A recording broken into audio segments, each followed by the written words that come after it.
Thank you, Michael. Okay, I'll just offer a very brief introduction to optimize the time that we have here, and then we will get the presentation from Douglas K. Christensen, who was recently retired from BYU in 2011. He spent 39 plus years working in various positions on campus, from a starter position at BYU Auxiliary Maintenance to Director for Business Support, and Director of Physical Plant, then Director of Capital Needs Analysis, and then Director Administrative Solution and Compliance. He created and is the current director of APPA's Leadership Academy. He has taught at APPAU for over 25 years. He has a love for proven change and finding ways to help organizations meet their potential. This presentation will share the results of research completed on the implementation of TCO, which is Total Cost of Ownership. Can TCO principles stretch dollars? Today you will hear the story. Brother Christensen? Such drama. Thank you very much. Yes. Well, it's good to be here. You have to come early to get on the front row. Is that the idea here? It's like church. Can you see everything? Can you hear me or do I need a mic? Okay, good. Raise your hand if I get too soft. When Andy talked to me about presenting this to your class, and he said, I said, well, what kind of a class is it? And he said, instructional psychology and technology is kind of the class name or what you go by. I said, what do you do? And he says, well, what they do has a lot with what you're doing in facility management.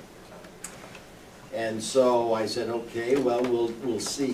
And so what I'm going to do today is present to you some of the some highlights of some things that we've learned about buildings and facilities and owners and total cost of ownership and all the things that really, when you add them all together, really need to be functioning together.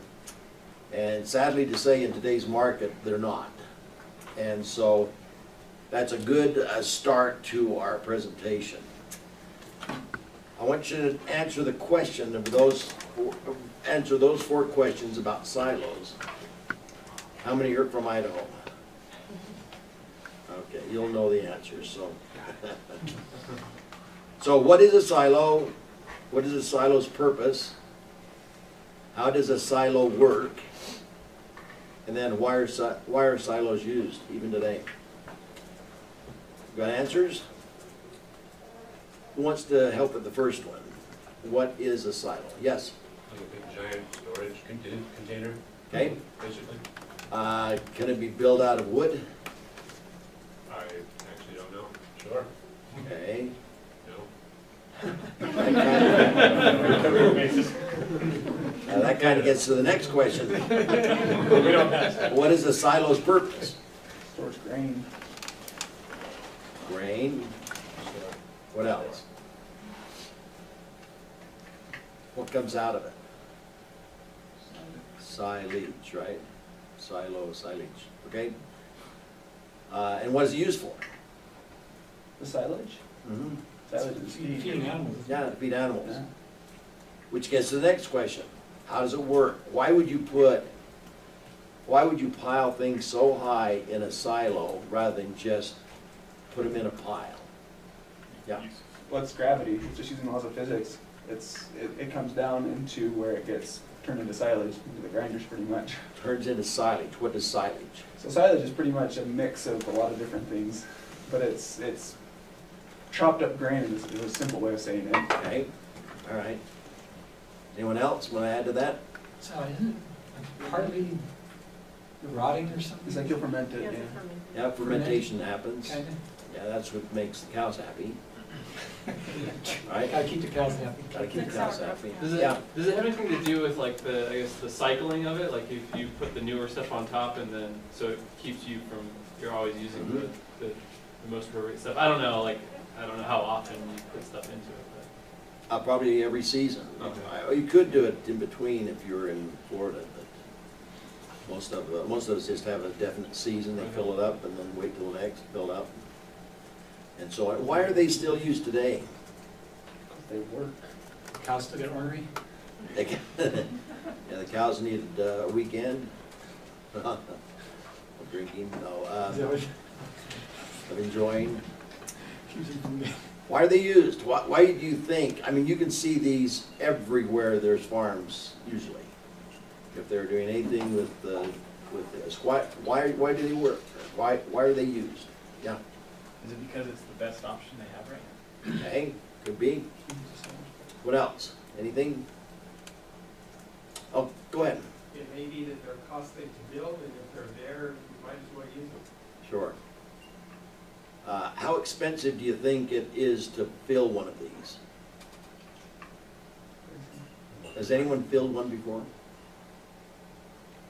No one? I've been there when they do it. I've Okay. been the person doing it. How many people did it take to fill it? We used conveyor belts Uh-huh, and a truck. uh-huh. We just dumped it in a pit and the conveyor belt took it up into it. How many people? One. Okay. Pretty cheap to get silage for a whole year. So let's see what the answers are. These answers came from different places, but thousands of dairy farmers agree to this. And this is about silos, okay? Long-lasting tower silos are the economical, convenient way to store and feed out high-quality rations, okay? Key words in there. Farmers use them because they're economical and they produce high quality, okay?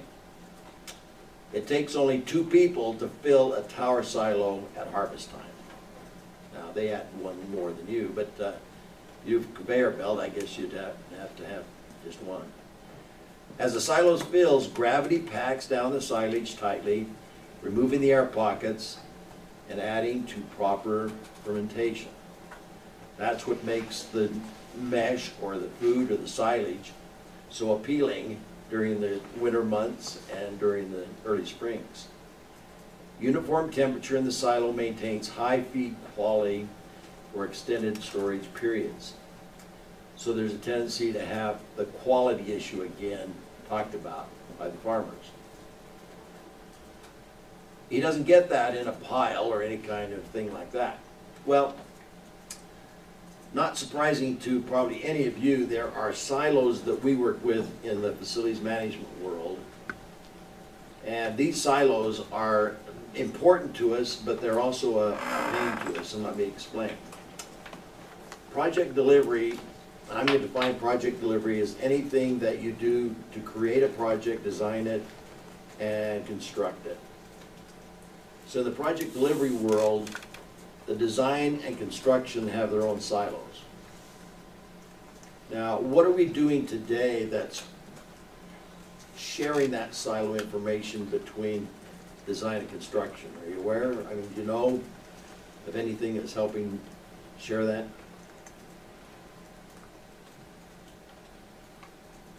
It's a program called Revit or BIM, or there's a few other names that it goes by. But it's a graphic program that goes in and helps you model from a design purpose what you want, and model it in such detail that you can just hand it over to construction and they can actually build off of your model. So you still have the silo because design still has all the specs and information, but they've now created a tool, a graphic tool that can now transfer that information to construction, where they don't need to do anything but do takeoffs from the model. Because, as we'll point out in a minute, all of the testing between the two have already been done, and any collisions that they may find or anything that's going to be an interference is there. So the contractor can really go out and do his work quickly. So there's some movement in the industry to have those two work closer together, still have their silo of their expertise and so on, but sharing the critical information between them. When they get done with the project, what happens? Well, they hand off a project to the operations and maintenance group. Now, the bad thing is that have you ever been involved with a project and seen what they hand off to the owner? Anybody seen that? Like a construction project? Yeah. What did they hand off to the owner after they got through? a finished product. Well, yeah, they did checklist and that kind of stuff, the product, but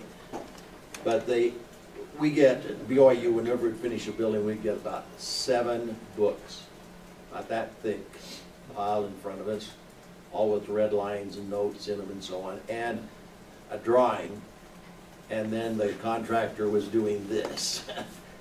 I'm through it, that is now yours. All of the changes we made to your original plan are in the books or in the drawing, and that's the as-built. Now, we're gonna give you an as-built, so if you look at everything that happened there, you know what's going on. So how helpful is that to a maintenance guy or a person that's really trying to maintain the facility? It's absolutely useless. In fact, we have a storage area downstairs, we store them all, because we know by the time we need to use them, it's not gonna be matching what the building's like anyway.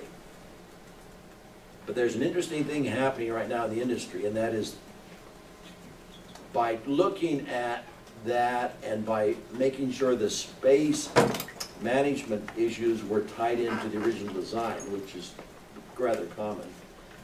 We're starting to see the model that was used to construct and design is transferred to the maintenance operation, and they're using the same model to do all of their takeoffs. So that right now we have to go through and inventory every building and identify every light fixture and everything, and then we have to decide in this whole building, what do we really want to manage and what's gonna wear out and what's the life cycle and all of that. Well, fortunately enough, this model has all that in it.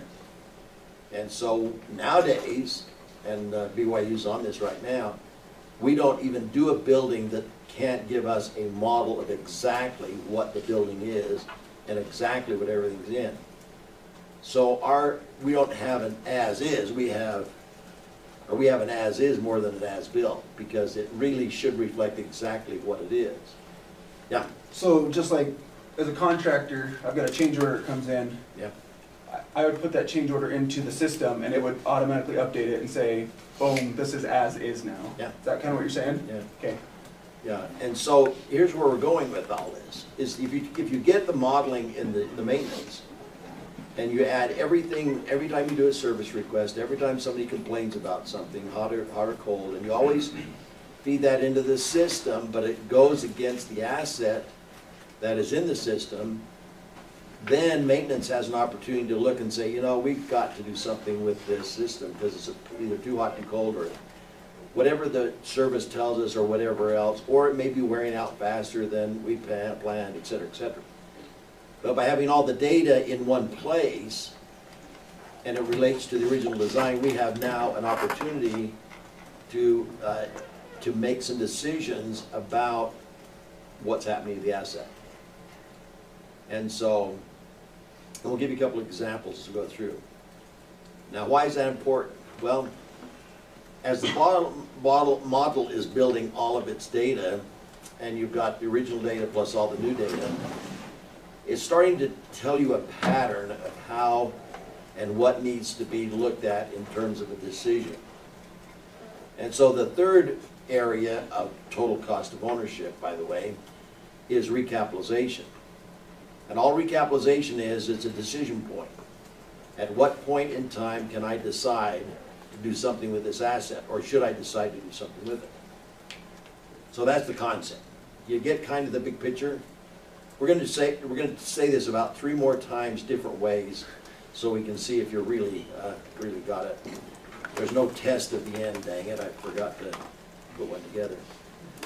But the goal of total cost of ownership is to make all of these silos that we have invisible, meaning that we can share data and information across all lines. So, example, if we build a building like the McKay building, we put a lousy roof on it, and we know it's lousy because it costs us a lot of money and it had no life cycle, we can give that information directly back to the design group. So we don't want this roof anymore on campus.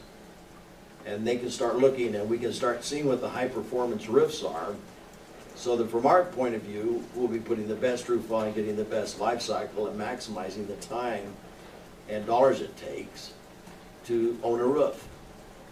And then the owners smile a little prettier when they know that the cash flow coming in to maintain campus is way down. And that's the purpose. So total cost of ownership, the whole role is to make everything invisible, so that any data, any time, any place, on any asset can tell us exactly what's going on with that asset.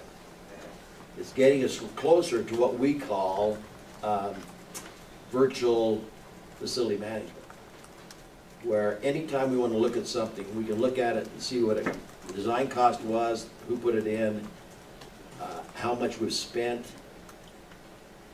on it since we got it, and how much we're willing to spend before we replace it, and all of that kind of stuff. So now you're in the mode of having the total cost relate to how you own an asset, okay? So with this, change is really a good feature in our industry because it's moving so fast and taking off in so many different directions that the change is really a good thing for us. Now, I gotta say this, but I hope you're not, I've retired though, so you can't do anything to me. Institutions of higher education especially are horrible at wanting to change.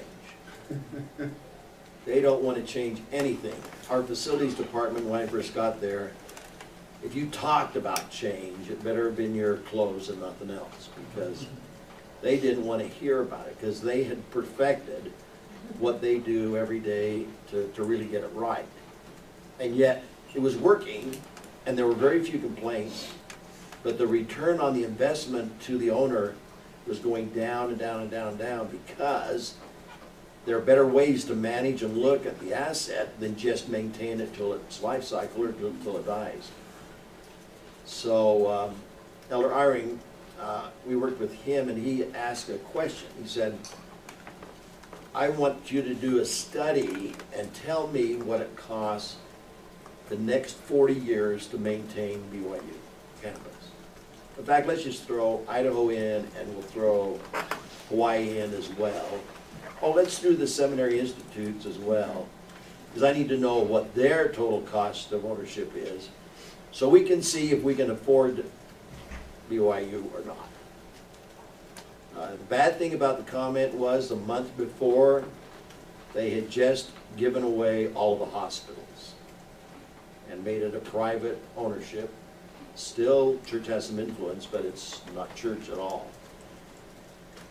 And I think what they were looking at is, can we afford all of this stuff at BYU and all the places as we go forward, just because it's such a drain and the church is growing so fast? Where's our guidelines? What's happening? So he gave us this study and told us we really need to know where we're at.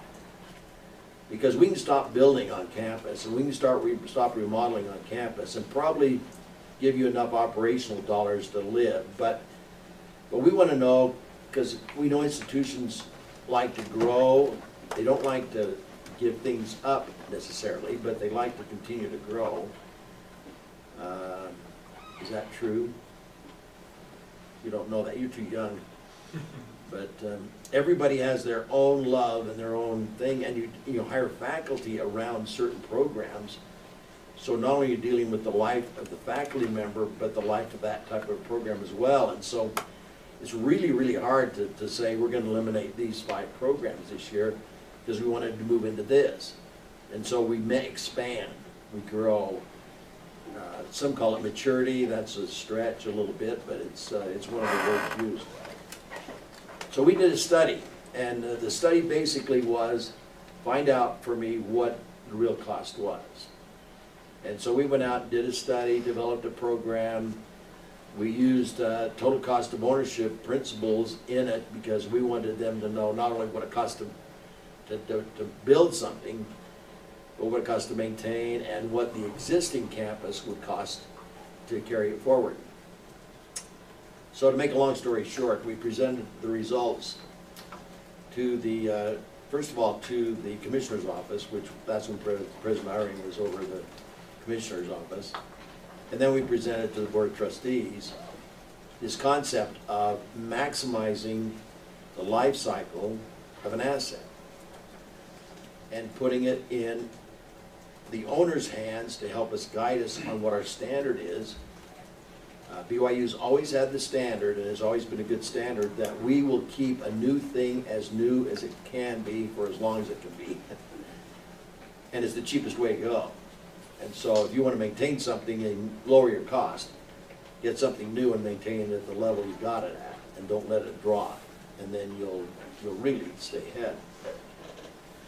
But they looked at that and so on, and looked at the number, and I thought they were gonna jump out of their seat, because no one has ever shared big numbers with anybody in church office building. We found out that when we had to tell them what the current replacement value of the campuses were, just the 3 campuses, and they saw that huge number up there, they said, oh my gosh, what would we ever do? And so we then showed them what the cash flow requirements are for the 40 years, given all the life cycle stuff and all the stuff we put in, which was reasonable. It was a little more than they were funding now, but not a lot more than they're funding now. We just needed to channel it different. So to make a long story short, we implemented it, they loved it, we actually reduced a lot of different costs and so on. So, but they didn't build buildings here for 5 years to make sure that this program was working. And then they came back and started looking at buildings. And then the church decided that it was good enough for BYU, it ought to be good enough for the church, and so we implemented it there. So the things we're talking about are things that have really worked. And since 1980, when we implemented all this, it's been working there, and it's been saving actually millions of dollars. I don't think I can quote this number. I will if you'll forget it. But I think we saved the church $430 million the first year they did this, and all of the worldwide building that they were doing. Because it now talked about what the real needs were, instead of just going out and fixing whatever the state president wanted fixed. So, sorry. That's nothing on the job. So here's some principles we learned, and we may not get through much more. What do I have to be through by? 10-2? Usually the idea is to stop about 10 till. About 10 Without questions or with questions? That would probably be without, and then the guys who got to run could go, and people could hang around and ask questions if they want. Okay, good. Let's do it that way. So, sorry to be a little late, or we'd been further along. There are some things we learned on our little journey. We learned, number one, is that we have got to learn a different way of managing. When I first came to BYU, we had an operator of our heating plant, which we call the bomb,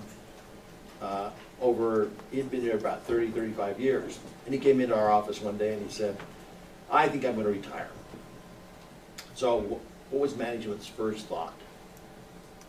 35 years, grew the bomb all up through, knew how to operate, all that kind of stuff. What was our reaction? Who's gonna replace him? What? Who's gonna replace him? Yeah, or what? Terror. Where's all that knowledge? How am I going to get all the knowledge that he's got about that bomb and make sure we know how to do it? So normally, we're normal people. We put him in a room with his secretary twice a week and just said, tell her, and she'll write it down, how to manage the bomb. And after 2 weeks, we went in and talked to him, said, tell us how this works. And so he went in and he said, well, you know, I've got this situation. You go over and you tap this gauge, because sometimes it sticks. You want to know if you got the right number. And then you look at the color of the flame. And then you go over here and twist this. And you go, it's Greek. So we thought, we'll bring his support staff in. And the support staff came back to us and said, we've never known this. Because whenever adjustments are made on the heating plant, he always came in and did it. He never trained us how to do it. So what was management's response? Just train him. What? I said, let's train him. You're not retiring until we get these people trained. It probably would have been, he was leaving, he was probably going on a mission, I can't remember what he was doing, but what we do? What do you do when you've got the guy over the plant, 35 years, and the 6 assistants that supported him didn't have a clue what he was talking about? Started with something new. What? Start over with something new? Yeah, a little bit. We bought a consultant. Have you ever heard of the consultants? So we hired one that was really good, and he looked at it and said, boy, this old technology, you ought to replace your whole total control system to an automated digital control system. And you'll save this much money, but it'll cost you this much money, and so blah, blah, blah. So he sold us on it, but we said, you gotta maintain the plant then at all the heat levels until you get it all in. So they did a nice job, and then, so one day they invited us over and we sat down and they built a new booth. They had 3 big screens right there, and when we turned on the screens, it was exactly what we were seeing through the window. So all the boilers were there, and you could move the screen up and down and see where the boilers were, and we thought, we have made it. We have made it. And so we did that and thought, this is great. So we brought the assistants in, thinking they'd be really wonderful and grateful and all the other kind of words. And they sat down and they trained them for about 15 or 20 minutes, how to change the temperature on them and all that kind of stuff. And their comment back to us was, we don't know what we're doing. And we said, well, it's right there in front of you. It says, sorry, if I'm not out there touching that machine, how do I know that computer is doing what I want it to do? So they could never relate what was on the screen to what was just standing right in front of them. So we got really nervous. So what did management do after that? Good management team, by the way. What'd they do? What would you do if you got 6 operators that don't know how to operate off a screen? Hire new ones? What? Hire new ones that felt more comfortable Yeah, with the well, new we system? decided that we needed to hire somebody that could do it. So we went through the whole interview process, we had the vendor help us and all that stuff. What did we end up hiring? How old was the person? Probably not very. Okay, not very, what is that? 17. No. Recent college grad or Yeah, with a little bit of experience, he was about 27, I think, when he came on. But we brought him in, we hired him and thought, he's just really good. So we took him over to the plant and sat him down and we said, we'll go get the other people, you can show them what you know. And so as we were leaving the room, he was there tickling the keyboard, making some adjustments. He said, don't touch anything, this was a bomb, remember? It's gonna blow up. He said, well, I just saved you a little bit. It says I saved you another 1% on your heat bill because it wasn't quite lined up right enough. He said, well, how do you know all of this stuff? You haven't been trained, nobody showed you. And he said, well, this is just really easy stuff. I mean, it's just basic controls, and you got a really simple system here. You just need to know what happens. And so we were excited to bring the others in. How many of them stayed? He trained them all.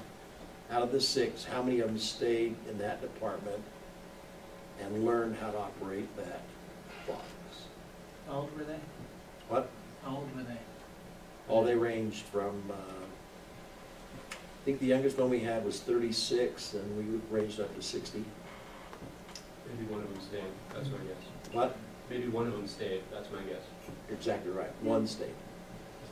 We had to hire all the other new ones. We put them in other places in campus, but they couldn't handle it. So why am I telling you this story? I'm wasting all my time. One of the things we learned as we went through this process is Carnegie Mellon did a study in technology and said, and one of the complaints of technology is, how do we know when something wears out? How often do you replace an iPad? How often do you replace a computer? How often do you replace a motherboard? And those kind of questions. And they said, so we want to know, this is right at the beginning of all of the stuff about computers and so on. So Carnegie Mellon did a study. And they did a study to determine what the data maturity model was for dealing with answering questions and giving problems. So they first said, you've got to have data. What is data? What is data? Numbers, elements, yeah, whatever. Then you got to take that data and make it information. What makes data information? It's the bridge, it's a connector.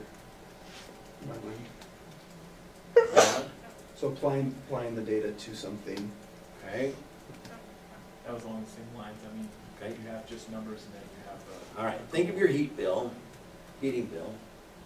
On your heating bill you get every month, what is the data?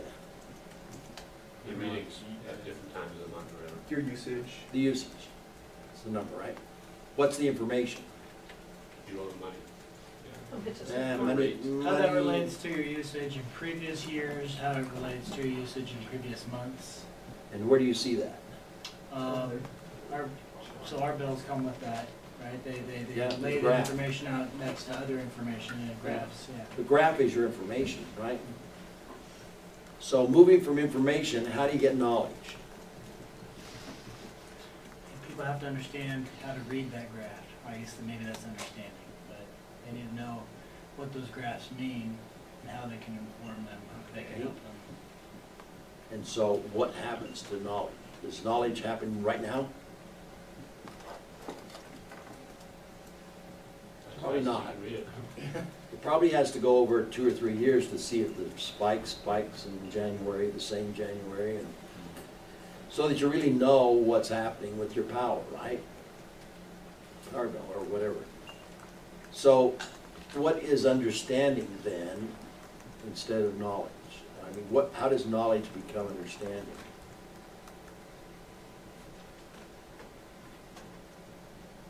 Okay, an example. I went to school here at BYU and I took physics. Did anybody take physics? I just stay away from the hard stuff. Huh? Now, I got a B in physics, and so I know physics. I can show you my report card and it's got a B by physics. So I have knowledge, right? I know physics. What makes an understanding? Going back to your example, so you were talking about knowledge, being Yeah. able to see like the patterns and the norms. Understanding would be like knowing or having a really good idea of what is causing those peaks or dips. Yeah, exactly. Yeah, it's when you almost apply the knowledge. It's an application of knowledge. It's what you know you're using to directly influence what's happening, okay? And where does wisdom come in? Experience. Be like Janelle was saying, if you see spikes and, Yeah. and valleys in the graph, understanding is, oh, that was when I did this, that was when we had a rough time. Wisdom will be, okay, since this has happened, now we're gonna try to do it this way, we're gonna increase our usage here, we're gonna turn this down, and we're gonna try to moderate Yeah. what we're seeing. You're smart. How many wise people make bad decisions?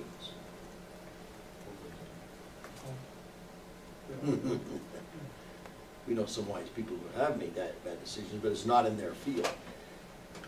The purpose of this and what they learned is the real goal for data maturity model and where everybody ought to be going is to start collecting enough data so you can always make the right decision. And you don't have to rely on somebody like our heating plant operator who had all the knowledge up here, but as soon as he leaves, it's gone. You now have all the knowledge and everything you need to do to make a decision in the database, and that's where we're going. That's where this whole industry is taking us, is that we need to have enough of the right kind of data so we can be informed, but more importantly, so we start knowing and understanding what we have so that we make better decisions. And so that's the decision model. We chose to use this model as we built our database. We also found out that we didn't have the right kind of data when we started doing it, so there's another piece to it. Data becomes a very critical piece. What do you collect and what do you not collect? Everything you collect ought to and should lead to a decision. If it's not, or it's not needed some other place, you shouldn't collect the data. We collect too much data. And if you're on any social network, you'll know that we collect too much data as well. Because we collect a lot of stuff, and it just clouds up things. Make sense? So I'm going to jump over some of my points I was going to make, because I already made them, and do this little graph. When I first did this graph, I got some people really mad at me, because when you see it, you'll understand. Would you rather have, when you're making a good decision, would you rather have experience or somebody that's skilled and knows what's going on? So when you think about it, in today's market, experience means about 25 years. You know, the way people think about it, experience is really related to investments in time. But a skilled person can be skilled in 6 months and they get all the experience they need if they've got the right kind of data and skills mixed in so they know what they're doing. So this is a picture that fried everybody. Would you rather go to him or her to get a decision made? Now, in our industry, him is much more important than her, because we respect people who've got age and tenure and experience and so on, because we expect that they will always have a wiser decision than somebody who only has 6 months worth of experience. But I'm here to tell you that in the future, the tables are going to be reversed. That we'll be going to the database with somebody just out of school probably, or somebody that probably doesn't have a lot of wisdom. But what they can do is they can find out what the data is telling them, so they can be smart in what they're really doing. And that's our future. Our future is that way, and I think it's the only way that we're going to get there. So there's an interesting survey that we did to find out how close institutions are to being able to get the right kind of data and make it available. 75% of the data is already available in most schools. So if you look at this drawing, there's a few holes in it. But if you filled all those holes in, you would have all the data you need to make the right kind of decision about all assets. So it's not that we're far away from it. The challenge is data-driven decisions. When we check that out, less than half the people that we checked on used data to get any answers. It was a collection for billing, or it was a collection for process, or it was a collection for the future. It was never a collection for something that I can decide right today what to do.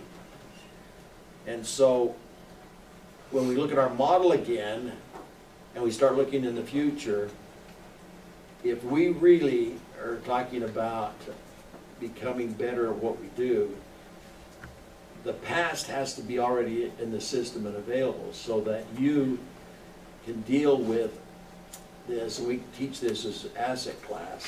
To deal with assets, you have to have good data, or you won't really know what's going on. I think this is where I want to stop. Oh no, let's do risk. The other thing we learn, when you talk about risk, the normal curve on risk is you buy something that's new and you basically follows that kind of a curve until you replace it.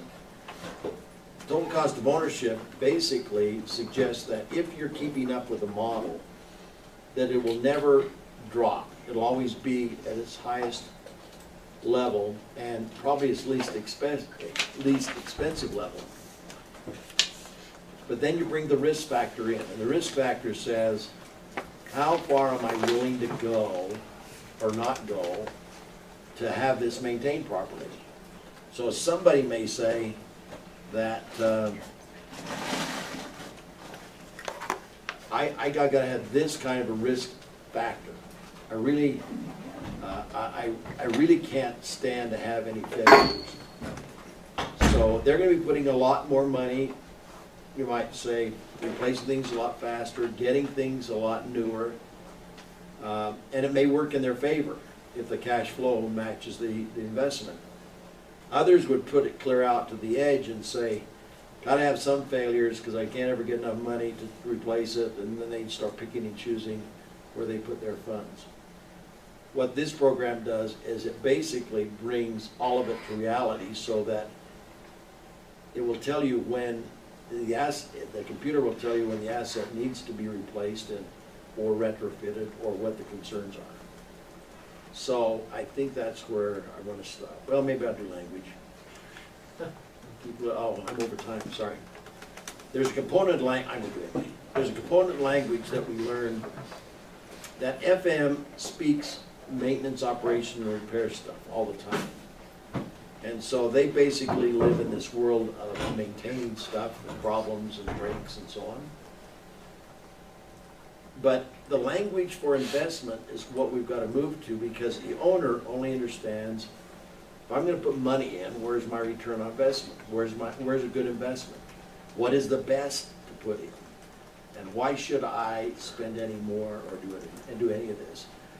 So they start looking at the cost to value ratios, which is really what we need to start talking about. And we've learned that language can be a major contributor to discussions of what's right. So now the rest of the presentation talks about total cost of ownership and how it fits together as a model and how we deal with things and what the questions are. There are 6 factors that deal with it and so on. And so we can do one of 2 things. Andy will ask you what I told you, and it will not sound like anything he's heard, because he hasn't heard any of this upfront stuff. All he's heard is the TCO stuff. So I don't know if you would like the rest of the slides to look at, or if you would like some time to just finish the discussion on it, or whatever. But I'm willing to be available if you need to do it. It's an interesting part, and it's something that you're going to be right in the middle of, by the way, when you graduate. So I'll turn the time back to. If you could send the slide, the whole deal to Andy, you email him, right? You have his email? Sure. That might be a good way, and then Andy can maybe disseminate it to the group. Make sure everybody gets a chance to see all the slides. I'll draw a line where I got to. Well, maybe, Yeah. since we have, Yeah, we can hang around today. I'm just saying, in terms of people who want this, the best way probably to go through Andy, because he can get it out. Sure. So, Sure. if people wanted to stay around, they could now. If you want to stay longer. Sometime, maybe I should just jump to the meat. I thought John had the background too, but the meat is that anything that you do in the instructional kind of what you're going to be doing and the technology and so on is going to relate directly back to how assets and facilities are built and run. And so I think that's why Andy wanted to have your understanding of that. So I failed in that regard. So. Well, let's take some questions. We have a few minutes. I mean, people can hang around if they want. Okay. They're hungry. Where's the soup? It's downstairs. No. well, maybe we can set something up downstairs. I don't know. Not probably. Well, I have a class to get ready for, and I'm going to be gone for about 2.5 hours. And so, if anybody, you guys want to do that, that's fine. I'm not going to be able to be part of it. It's fine. Very interesting. Great. So Well, now you asked questions. There is a big, if it was in the art museum or if it was in the library, but there's a big designing BYU display. Are you familiar with that? Is that were you involved in that? I know about it, but I don't know. And they got a diorama or like a big thing of the whole campus. Oh, yeah. Little wood buildings. Yeah. Yeah, Scott Briggs built that. It's not quite up to date because he, They have it in the library. when he built it, it was. But Scott's just a master craftsman, Oh. and he was ill for a couple of weeks, and so he said, "What can I do for fun?" And so he got a topographical of the campus map and just put it down there, and then he just started eliminating sizes and heights. It's all to scale. And so, It looked like it was. That's cool. and so it's really something that was well done. And then he said, after he got it done, he said, think we can put this somewhere? And so, yeah, we can put it somewhere. So we put it in our place for a while, and then It's in the first floor of the library now, right? It is. Yeah. Not the atrium side, the other side. The original library. There's another one we probably haven't shown you. That's the future campus. We don't share that with many. Is that right? That'd be fun. So what buildings did you have a significant hand in designing that we around here? Didn't do much design, but mostly in the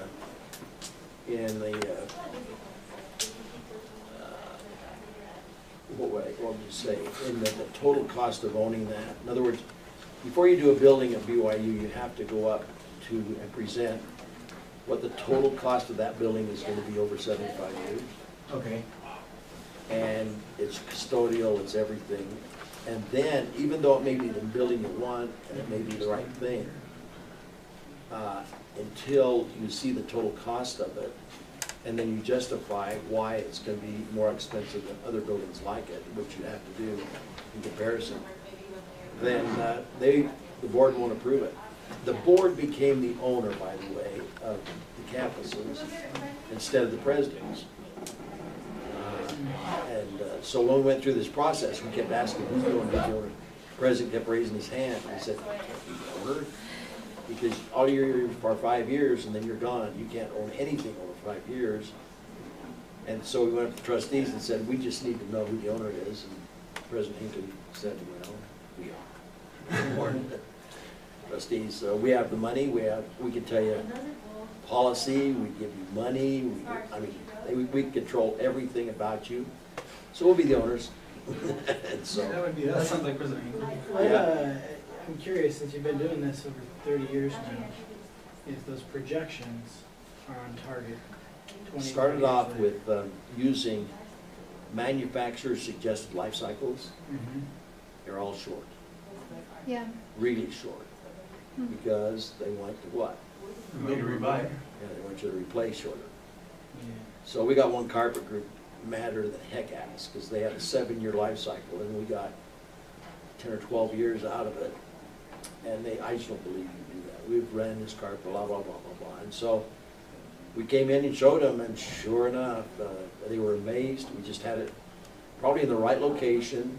It wasn't the main running place in campus, but it held up and it served its purpose well. If you want to buy a carpet that lasts longer than 7 or 10 years, buy orange. We had an ugly orange piece in the library up at Wicks, up BYU, Idaho, and they remodeled, except a couple of rooms, and so we went up there for an inspection one year. President, he had been gearing for this for, I don't know how long, but he said, I want to show you this, but I want to tell you something before you get to any conclusions. So he opened this door, and this two huge rooms had orange carpet in it. And he said, I have purposely invited the custodians to pour anything on it, to scrape it, to cut it, to do anything, so that it's eligible for a replacement. And I'd come back, and it looked like it was still all right. And he said, so I'm here to tell you that we have gotten our investment out of the orange, and I'm going to declare as president of this institution that we replace this 20-year-old carpet with a different color. And so we thought for a minute, because it really looked good. I mean, it was really, but we finally got rid of the orange carpet. And so if you want a good long lasting, we can get orange. Is it this kind? No, this is actually, this is an interesting story too. This is what they call carpet squares, but it's the BYU standard. We have a standard now for hallways and for classrooms and for other places, so that we get maximum life cycle out of it. So they can pick the color and so on, but we pick the nap size and the strength and so on. And so we're now, they're getting about 15 years everywhere else, and we're on our 23rd or 24th year with ours. So having this data and again learning and applying the experience that you've had back to carpet, getting our own spec, the church joined us in getting our own spec, so that we're actually getting huge savings just by applying what we know. Thank you. Well, thank you for listening.